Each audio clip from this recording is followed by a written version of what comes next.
Wisdom uninvested in labor is wasted. How do you turn nothing into something? Here's how you start. There's 3 steps to it. Number 1, imagination. So imagination starts to change everything. Now, imagination is not tangible, but it is almost real. It's not real, but it's almost real. But it's hard to say that imagination is nothing. But it's nothing in terms of tangible. It's not tangible yet. And you always have to say yet. Imagination is not tangible yet. But it is the beginning of turning nothing into something. It's the beginning of turning nothing into reality, imagination. So the hotel I'm staying in next door was once in someone's imagination. Imagination is the ability to see things that don't yet exist, the ability to see what does not yet exist. Imagination is real in the sense that it affects. It'll affect your behavior, it'll affect your enthusiasm, it'll affect your emotions. It's real in that sense, but it's not real in the tangible sense. But to turn nothing into something, you start with imagination. Next is faith, to believe that what you imagine is possible. How do we start to strengthen our belief in that what we imagine is possible to turn it into reality? And there's 2 or 3 ways. One is to believe your own testimony. If you've done it before, why couldn't you do it again? If you've done it once, couldn't you do it the second time? Why not believe in your own testimonial? If I did it before, I can do it again. I was rich by age 31 and broke by age 33. But now my question was, could I do it again? And the answer was yes, of course. I lost the money, but I didn't lose the skills. And that's what's important about personal development. You can lose the money, but not the skills, so who cares about the money? Unless it's getting late, right? And you're like 90 and, it's a little difficult to go back to the streets. But hey, once you've got the skills, you own the skills.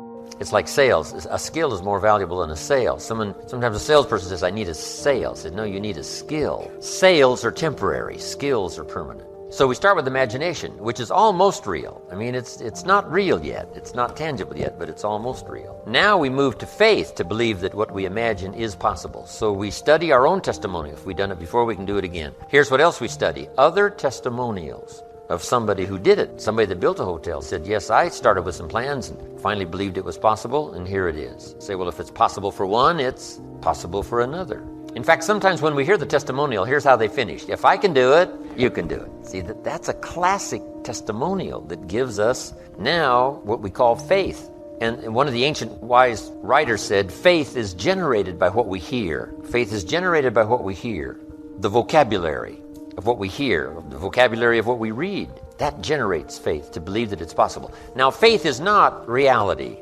You can't say faith is nothing because it affects. It's like radiation. To us, it's nothing because it can't be seen. But radiation is so powerful it can kill you, right? You can't see it, but it has an incredible effect. And that's true of faith. Faith can't be seen, right? With the natural eye, it can't be seen, but it has an incredible effect on your attitude, on your behavior, on your disciplines, on your work for the day, and all the rest. So faith is tangible in that sense that it affects the emotions, it affects the drive. But we still don't have a hotel. Even though the imagination is very powerful, and even though faith is very real, we still don't have a hotel. Because faith is not a hotel. Now, it's almost. It is so close. Here's what one writer described faith. Faith is a substance of hope. Now, it's not a substance like a brick being a piece of the hotel, but it's almost. It's so close, it's substance. And the writer also said it's so close, it's evidence. Now, not evidence you can see, but tangible evidence that's just as real as all of our human experiences that can't be touched, can't be seen. It's called the unseen magic. Language is the unseen magic. It can't be seen. The words can't be seen as they're transmitted from the speaker to the one who listens, but it can have a profound effect. That means it's more than nothing. Language is more than nothing, but to create something out of nothing, we start with imagination, then we move to faith, which believes it's possible, which is almost real. I built my first home for my family in Idaho many years ago. And before I started this home, to construct it, I used to take my friends out to the vacant property. And I would take them on a tour through this house. Do you believe that? I would say, this is the living room. It's got a fireplace here. It's brick. And then come around here into the family room. Another fireplace, see-through. On this side it's stone, on this side it's brick. I would walk them through the 3-car garage. Isn't that true, though? Faith and imagination is almost. It's called evidence and substance. Now, it's still not tangible, but it's not far from tangible. But now here's what we do with faith and imagination. We deposit it in disciplines and activity. because faith without the activity serves no useful purpose. Imagination without the activity to translate it into reality serves no purpose. But wisdom and faith deposited in activity creates reality. The reality of a career, the reality of a hotel that wasn't there.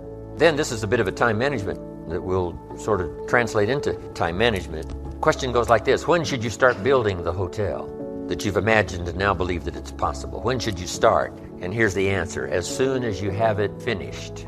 You just got to remember that. You wouldn't start building a hotel unless you had it finished. Because if you start building something, somebody says, what's this going to look like? You say, I have no idea. See, they'd take you away to a safe place. No, the reason you start is because it's finished. So here's what we teach in time management. Don't start the day until you have it finished. You've got it laid out. Plenty of room for improvising, plenty of room for spontaneity, but you finish the day and then you start the day. You finish the week, then you start the week.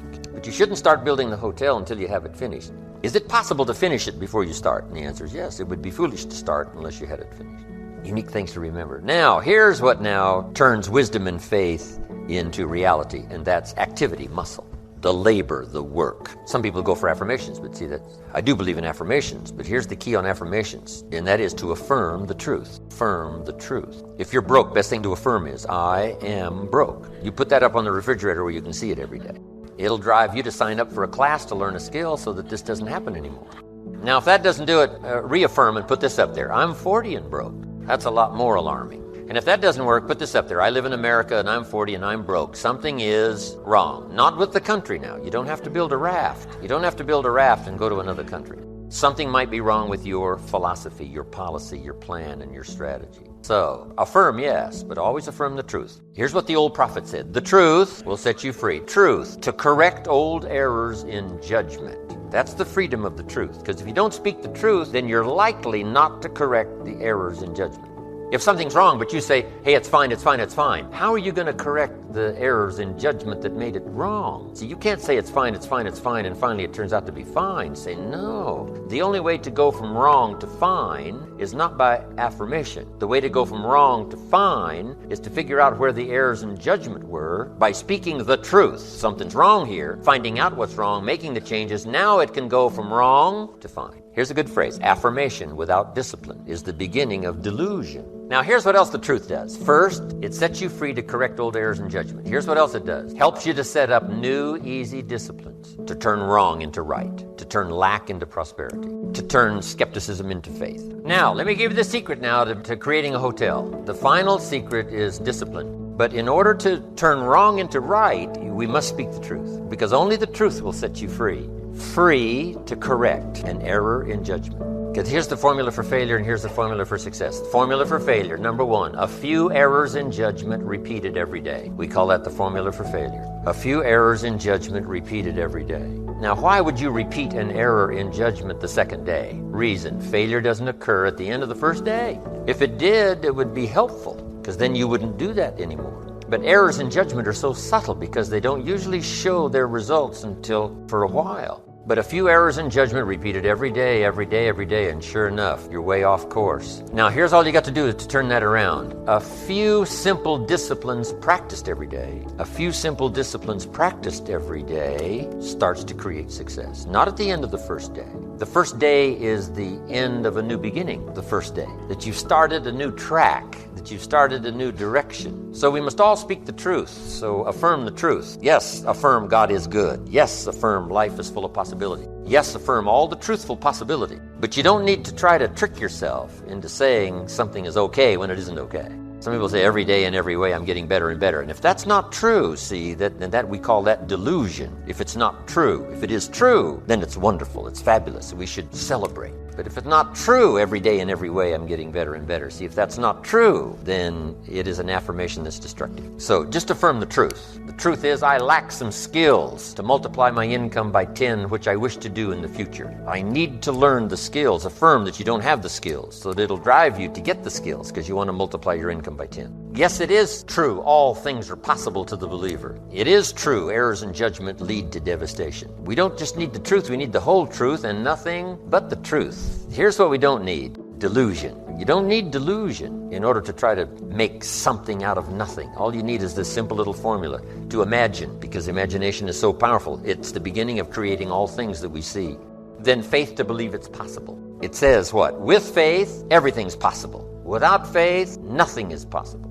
So that's a good study to make, creating faith to believe it's possible. But now we deposit faith and imagination into muscle, into discipline. Michelangelo was a genius, but it wasn't his genius that created this famous sculpture.